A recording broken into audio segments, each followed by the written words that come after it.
Have you ever been called boring for not wanting to go out? Or on the opposite side, have been called too much for talking to everyone at the party or the gathering? That is not a personality issue, or that is not a personality or character flaw. It is just two different operating systems running inside people's heads, introvert and extrovert. Okay. And once you understand how each one actually operates or actually works, a lot of your relationships, like with your friends, with your best friends, with your spouse, with your girlfriend and boyfriend, with your family, and the acquaintances, okay, are going to make a lot more sense. Let's start with the extrovert. Think of that one friend who has to check the group chat every 10 minutes, who feels amazing after the party, okay, and gets drained after being alone for too long.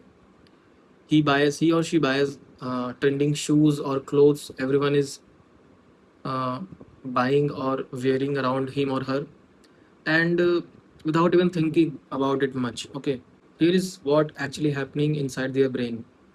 Extroverts run on external or outside validation, and their unconscious question is that every day, all day, is that what other people are thinking of me, what everyone else is thinking about me. Okay, and that is not shallow. It is just literally how their personality is being wired. They like what is popular. They follow trends.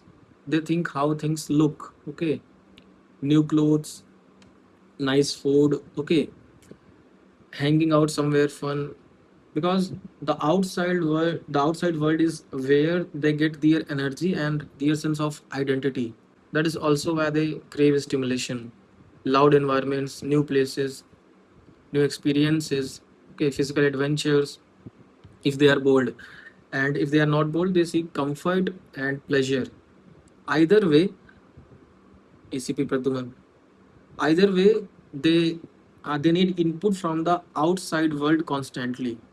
And alone and quiet and unstimulating environments feel almost suffocating to them. Now, the introvert. Think of that friend who cancels plans not because he or she doesn't like you, just because they are peopled out. Okay. The one who would rather have one deep 2 hour conversation than a party full of small talk.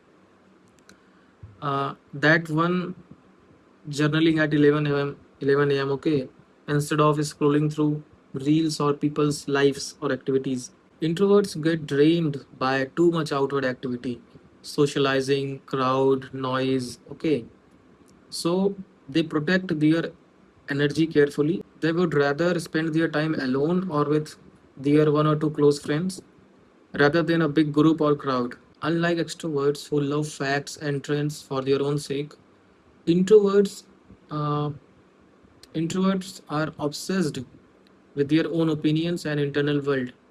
They would rather sit and form their own opinions and theories than just accepting what everyone else already thinks. And here's the interesting point: if an introvert makes something, writes something, creates something, okay, uh, they often hate promoting it because it feels fake to them. They believe that good work should speak for itself, which is honestly why a lot of introverts struggle in self promoting heavy spaces like social media or even YouTube. They also like keeping parts of their life private, not because they are hiding something bad, they just don't feel the need to share everything with everyone. And here is the twist: the bigger the crowd, the lonelier an introvert actually feels.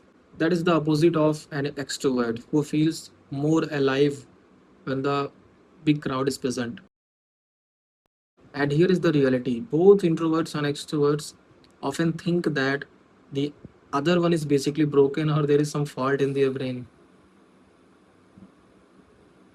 To an extrovert, an introvert looks like boring, closed off, and even a little antisocial, like they are purposely being difficult. And to an introvert, an extrovert looks kind of shallow, flaky, obsessed with what people think of him or her, okay? Just incapable of just sitting and thinking about something. Neither one is wrong. They are just running on different systems. And it is not really something that people choose. It is mostly just wired into who you are from early on. That is why forcing an introvert to be more social or telling an extrovert to just enjoy being alone usually doesn't work because you are fighting their actual nature.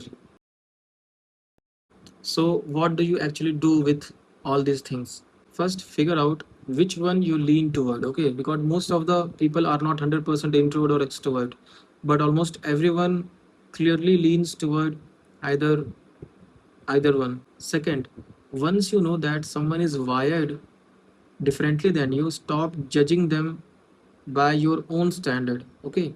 If your friend cancels plans to recharge alone, it is not rejection, it is just they how they refuel. And if your extrovert friend needs constant plans and company, that is not shallow, that is literally how they get their energy.